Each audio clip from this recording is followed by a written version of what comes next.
Okay, we're going to be using full self-driving, the latest version that came in. It is the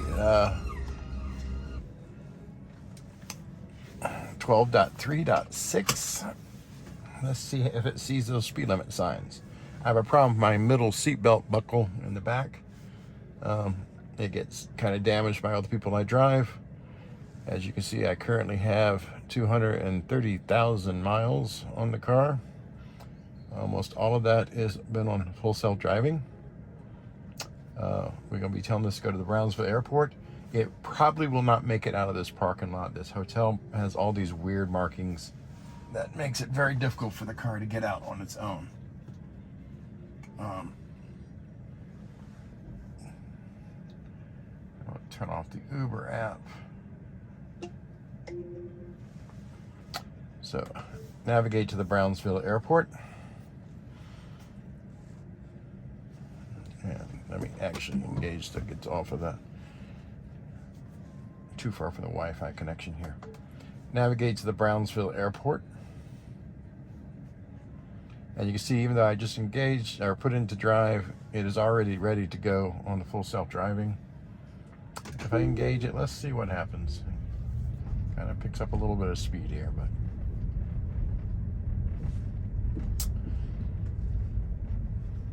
the mapping data for the parking lot itself, I'm not exactly sure where it gets it. Open streets is what I hear. But you can see the hotel has these red lines painted all around for the fire lanes.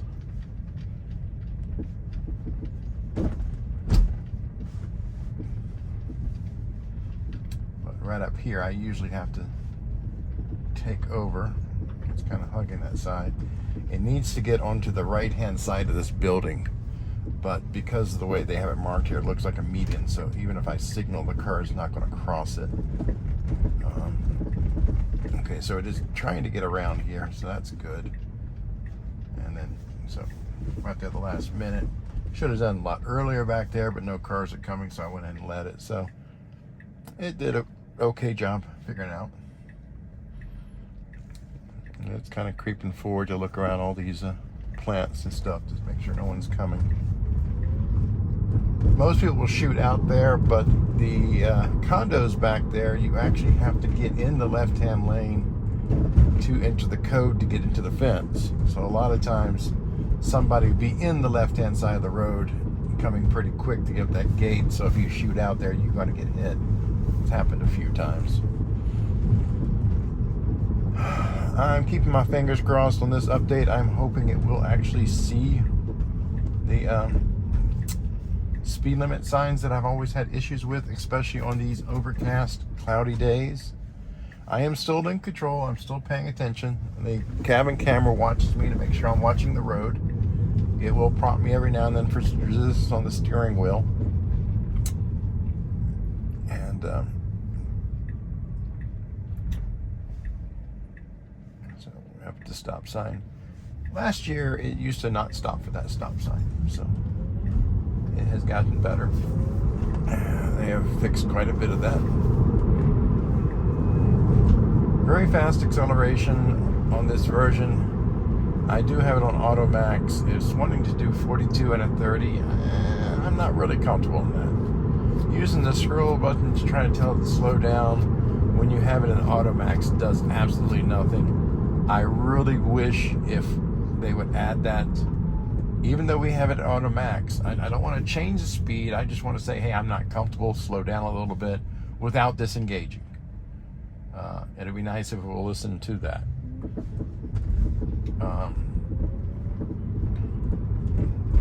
We can turn that off in the settings and have it so I can set it, but I prefer to go ahead and just let the Auto Max kind of work.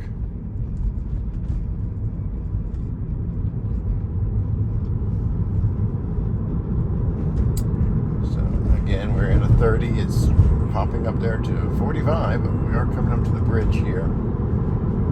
Traffic's going to be merging. That's what I would normally do in this situation here because we're coming up to 55. Of course, we haven't seen the sign yet. The sign's right up here. So it's got that speed limit from nav data. It seems like some places it gets the speed limits from navigational data, other places it gets it from the signs itself.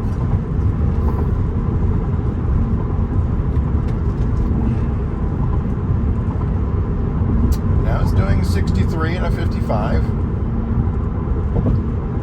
That I'm comfortable with on this bridge, and that's what I would normally do. The earlier version, it was hanging around 55, so it is doing better. I actually do have this in chill mode.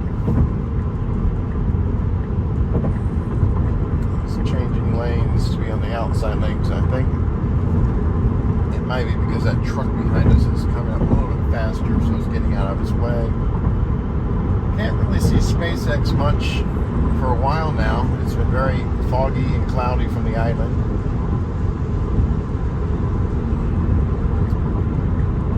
And it's now getting back into this faster lane.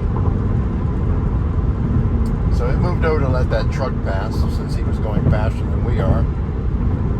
It is now doing 69 in a 55 on its own.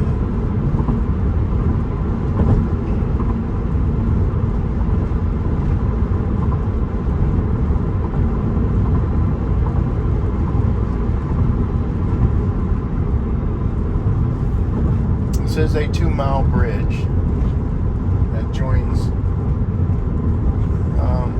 Port Isabel to South Padre Island. This is the only way on and off the island is this bridge. A little scary historical fact about this bridge.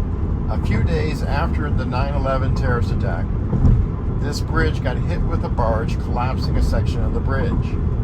A total of 11 people died from that because there was a lot of traffic on the bridge here at the time. They thought it was another terrorist attack. Unfortunately, it was a drunk tugboat operator that was responsible for that. While the bridge was down, from what I understand, people were stuck on the island for about 2 months.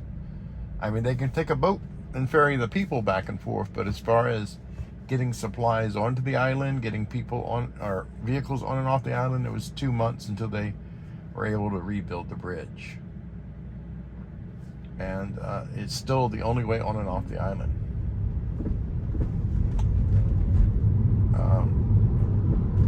My girlfriend kind of pointed out that the island is good. It would be a great place if there's a zombie apocalypse that breaks out.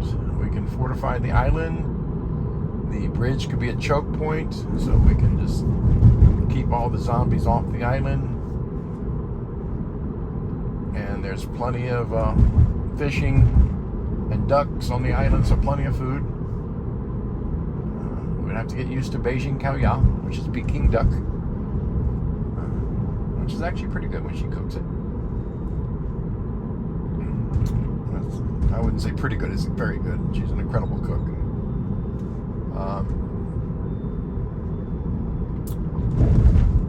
Now, it was showing 45 miles per hour, but this is a 30-mile-per-hour zone, so I doubt it didn't see the 30-mile-per-hour speed limit signs back there. It did kind of finally adjust, so it's still having issues seeing signs. You know, it sees that one there. Car was passing it, but it's 30, so it's doing a good job on seeing that. Where I've had issues is on these, not interstates, but highways. I'm going to San Antonio tomorrow, so I may record that entire trip again too on this version.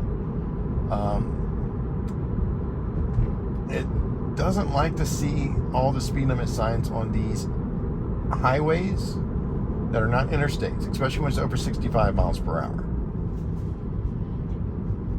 down here in Texas.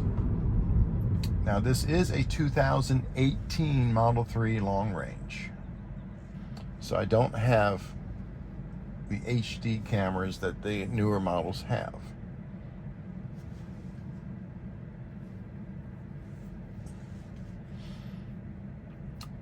So this would be, yeah, I did some driving around today, you know, on the island and testing the auto park. I don't know why the auto park would not pull into a space. Why does it always have to back into spaces? Even on the side road where I had 4 parallel parking spaces completely open, no other cars, I chose one. It could have just pulled straight in and parked, but no, it drove past it, then turned and backed up and got into it as if there was cars around it in other spaces. Just so awkward that way. If you can pull straight into a parallel parking space, do it. It's quicker, easier, faster. Now, I've noticed when using full self-driving to a destination, it will pull into a parallel parking space on its own at that destination, or pull into a parking space at some restaurants or stores that I've gone to on its own.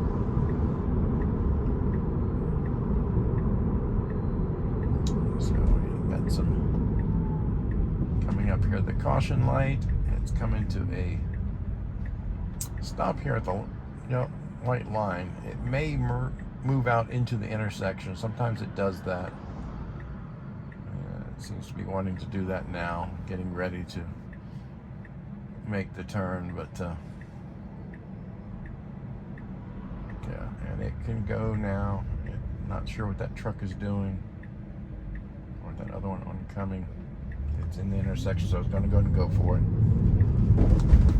Yeah, I am on chill, so I was being cautious of that truck. Here we come up. It sees the 45 mile per hour speed limit sign. It adjusted for that. It's doing 57. A little bit too fast for me. This could be a speed trap area, so it needs to be a little more tighter with its speed limits in the area. Now here we're coming up to a 55 mile per hour speed limit sign. Here it is showing up on the visualizations. It's adjusting for it. Never had an issue with that. That one's always worked. This one coming up, the 65. In the several weeks that I've been driving the 12 software, only a very few times has it ever seen this speed limit sign. It's 65 there, it's not even visualizing it. It's now switched over to highway road, so no, it's still not seeing those speed limit signs. And it's switched to the interstate mode where I can choose the speed. This used to be a 75 mile per hour speed limit sign that's covered up. So it's not getting it from nav data, because the nav data would be telling it 75 in this zone. Even though they have that covered up and have it down to 65 for the construction that's going on. So I'm manually increasing the speed to 65 at least. Here we come up with another 65 mile per hour speed limit sign. Nothing shows up on the visualization. It still thinks we're at a 55. It is overcast and kind of gray. The only times it's ever seen these speed limit signs is on a perfectly cloudless day with the sun out, and usually to my back.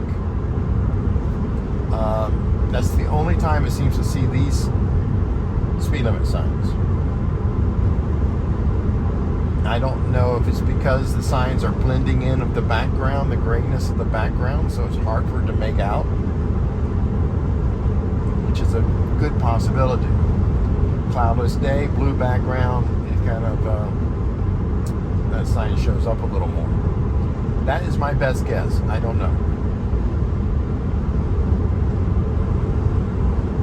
Now, one thing I'm hoping they kind of fixed up here, there is a area on the map. If we go up here, and it's kind of hard to scroll a map when you're not looking at the screen. Yeah, right up here, you can see a little jut there in the map. Right around here, it always insists on slowing down to 58 miles per hour. That's something stuck in the navigation data. And that's something that Tesla really needs to work on, is to quit using some of this old nav data that's no longer pertinent. That's a scam caller. I get a lot of scam calls. Or it could be somebody calling me because they got a call from me because the scammers are spoofing my phone numbers. It's amazing how many times I get calls for Medicaid, Medicare, into life insurance, accident claims, and I don't know why people fall for these scams. The Medicaid, Medicare, even listen to that little spill at the beginning of the phone call that you may be eligible for $165 cash back on your Medicare, on your Social Security card a month. I'm sorry, that's not how our Social Security cards work in the United States. We don't get cash back on our Social Security card. It's not a credit card. But in other countries, that's how it works. You can tell when it's on the nav, on the interstate highway mode. It visualizes the cones for one, plus you can adjust the automatic speed. Some want to say this is on an older build, on an older 11 build. I don't think so. I think it is newer. It's just on the interstate, you need to be able to have a little more flexibility of adjusting the speed, especially if you're trying to get somewhere and you need to keep your speed under a certain speed to stretch that range of the battery.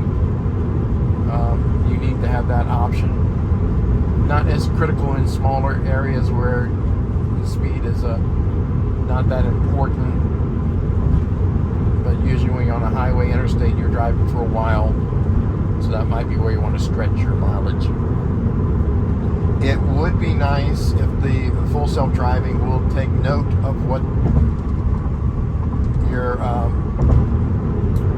car is telling you, because you can go over here and pull up this here. It'll recommend staying under a certain speed or what have you.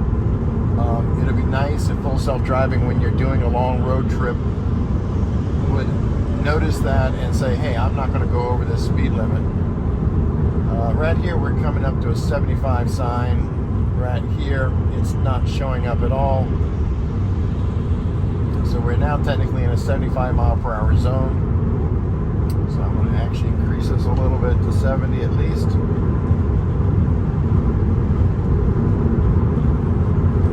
And let's go to 75. So it did not see that sign there either.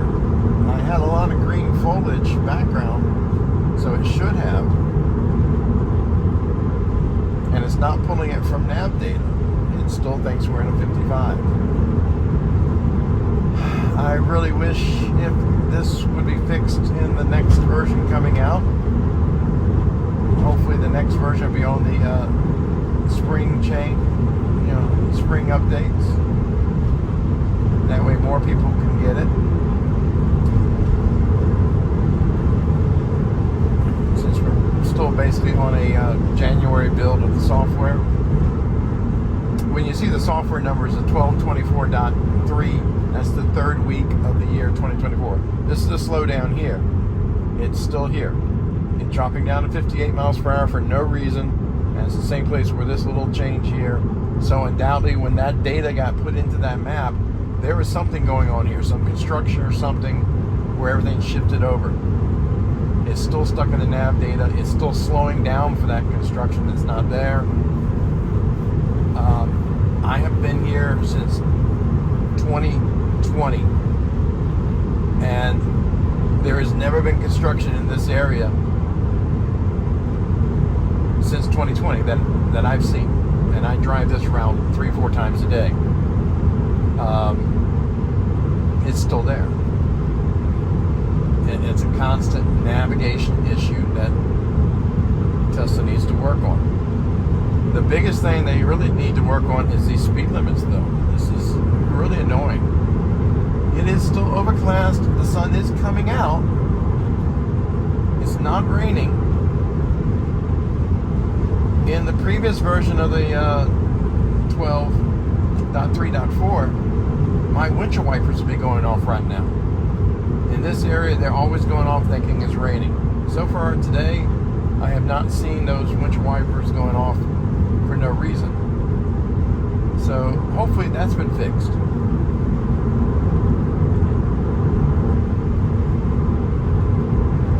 Now we're coming up to another 65 outside lane. It should see it, but nothing's showing up on the visualization. So I'm going to slow it down here because I don't like to really go over the speed limit right here because we're coming up to the ports, and occasionally we have a lot of these semi-trucks coming out at pretty high speeds, and there's been some pretty bad accidents up around here.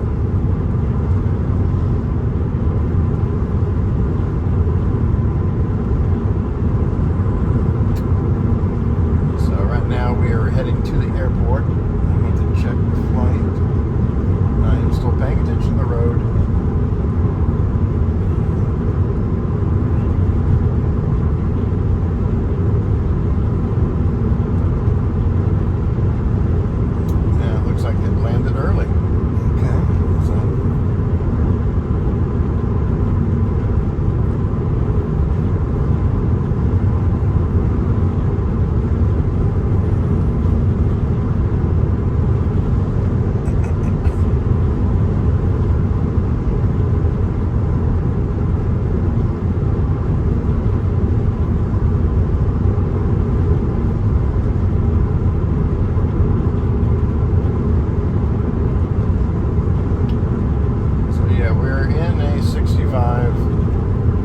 It's still seeing, thanks we're at a 55, it's still in its highway interstate mode.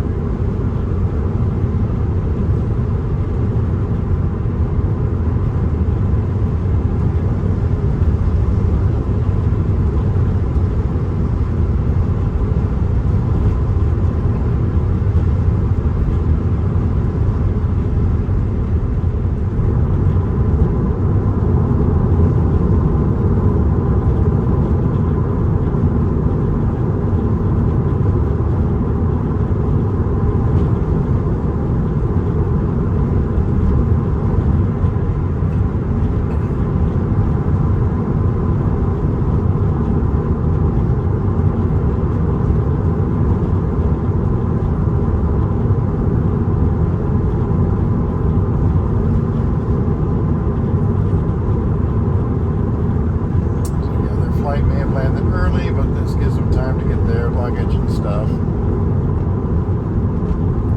and this semi-truck doesn't like to stay in its lane too much. It's kind of going back and forth.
Now, I think it's kind of funny that I was listening to the on X when Dan O'Dowd was on there, and how he was mentioning how every time you get into full self-driving, it's just trying to kill us, or something to that extent. You never know when it's going to try to kill us, and it's constantly running over kids. Well, that's not true. I've done over 200,000 miles. My car has never tried to kill me. It has never tried to run over any kids. It's avoided all types of animals, ducks, dogs, cats. Not blue crabs. There's a few blue crabs running across the island. They're kind of small, so it's hard for it to see. It sees that we're now in a 45. It's doing 63. It is slowing down. So I'm not going to intervene on that.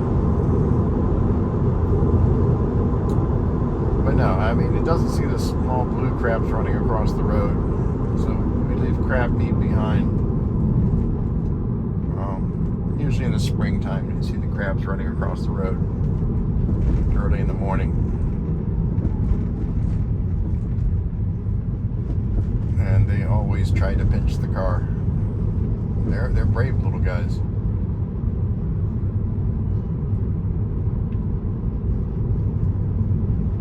But I have never had it try to hit anybody. This is my second Tesla. My first one was a Standard Range Plus. I put 160,000 miles on that one, using pretty much full self-driving almost all the time, or advanced autopilots before full self-driving came out. I bought that April of 2020, and as soon as full self-driving was available, I went for that. So I've been beta testing full self-driving for a very long time. I just don't make a lot of YouTube videos on it. That car was in an accident. Someone ran a red light. If I was using full self-driving, that would have never happened. The person never would have hit me. I would still have that car. But the one time I wasn't using full self-driving, that is when the accident happened. I was looking off to the right, and they came from the left and hit the front of my car. And it is what it is.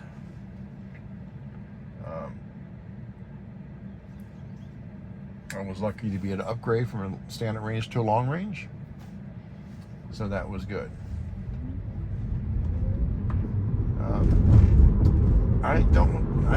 I drive way too much. 200,000 miles in 2 years, 100,000 miles a year. Doing Uber and Lyft, I do these routes all the time. And not always just between the airports, just to some random neighborhoods and what have you. It's amazing how well FSD has gotten over these years. There are little bitty issues, like not seeing those speed limit signs back there. Little nav issues, but nothing dangerous. And sometimes when I think it's, doing something that is questionable, it's my own comfort level. It's not the car. It's like, yeah, okay, a vehicle may be passing and it may start going, and I may feel like it's going a little bit too soon, but it actually isn't. When I look at the video from the Sentry mode, or from the cameras around the car, dash cam, I see, yeah, I had plenty of room. When it makes a turn and it looks like it's going to just hit a median, I review the Sentry cam, and I had a good 6 inches clearance. I mean, it knows the width of the car better than I do. It can judge that better. Even for now, even if I sit all the way up, I can't see the very front of my bumper. So I have a basic idea where it is, but the car knows where it is. The car can see a little bit better. It knows where the end of the car goes. So sometimes we get that feeling because we're just not that. We're apprehensive about it. We're worrying about what the car might do, and need to relax a little bit more. Still need to pay attention, still need to be vigilant, still need to be ready to take over at any point. So far on this ride, since we've left, I'm double thinking everything. I'm thinking about it. And yet, since we left the parking lot of the hotel, I have not touched the brake, the accelerator, or done any steering yet myself. The car's handling everything. And let's see, we're coming up this light here. It will do a right on red. It's always fun to try to figure out, is it going to be on the inside or outside lane? Sometimes it chooses the inside, sometimes it chooses the outside. The outside is just fine because we need to be in that lane anyway. We have an opening coming here. It could go, but it needs to wait for this other car now.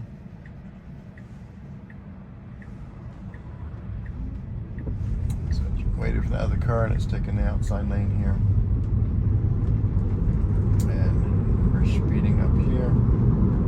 We do have a mail truck here that's delivering mail. He's not in our way, but the car next to us he is.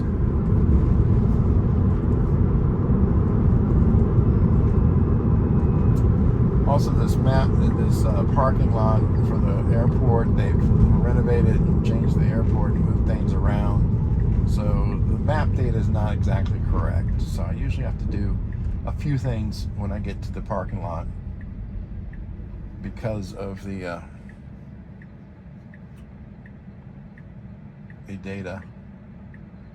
It doesn't know where the front of the airport is.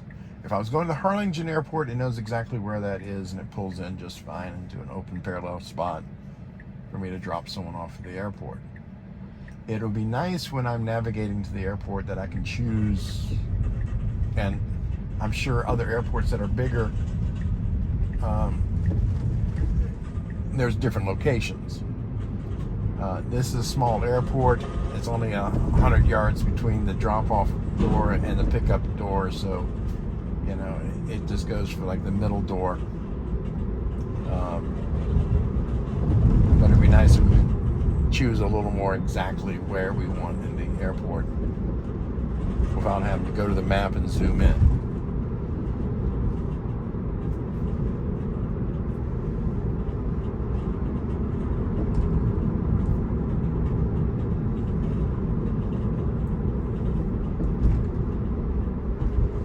But for me, for like the Harlingen Airport, it works almost all the time. And as you can see here on the map, it doesn't. There's actually another road right here, right where the drop pin is. And it's a little rough spot. I wish they'll smooth that out.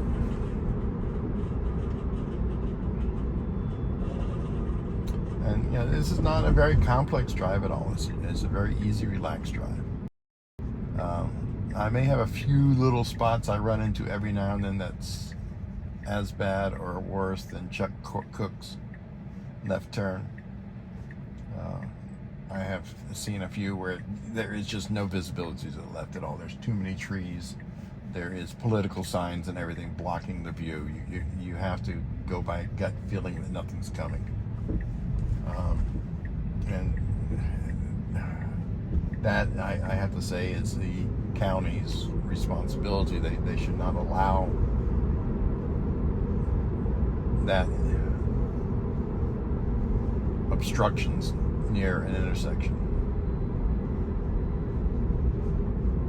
And we're coming up to the airport here. So I'm going to start my usual intervention of trying to get it into the outside lane.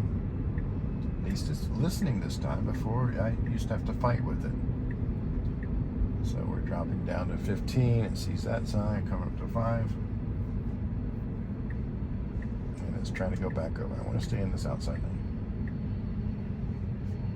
So it's going to 5. Right here, as the map, it wants to turn out there. And I'm still fighting it by giving turn signals, but that's okay.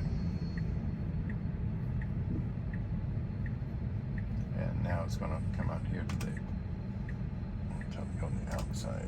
If it will go on that, it doesn't want to go on the outside now. So it's not listed. Well, now it is. Now it isn't. Okay, I'm taking over here because I want to go up to the front here to the arrivals. And I want to end this video here as I look for my passenger that I need to take to the airport, which may be these guys standing here. I'm not sure yet.